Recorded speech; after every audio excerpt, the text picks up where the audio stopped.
दे सलामी या तिरंग्याला ज्यामुळे तुझी शान आहे, दे सलामी या तिरंग्याला ज्यामुळे तुझी शान आहे. हा तिरंगा नेहमी राहू देऊन जोपर्यंत तुझा जीव आहे, जोपर्यंत तुझा जीव आहे. सर्वांना माझा नमस्कार. माझे नाव आदित्य रणजित जाधव आहे. मी आता 4थी मध्ये शिकतो. मी आज तुम्हाला प्रजासत्ताक दिनाविषयी 4 शब्द सांगणार आहे, तरी तुम्ही शांततेने ऐकून घ्या, ही माझी नम्र विनंती.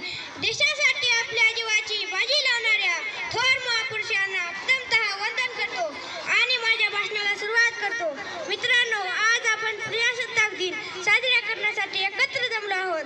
26 जानेवारी 1948 रोजी आपल्या देशाने राज्यघटना स्वीकारली. डॉक्टर बाबासाहेब आंबेडकरांनी ही राज्यघटना तयार केली. खरंच आजचा दिवस सणाचा दिवस म्हणावा लागेल. म्हणूनच म्हणतो, चला करूया संविधानाचा आदर आज, ज्याने दिला आपणास जगण्याचा शिकण्याचा अधिकार.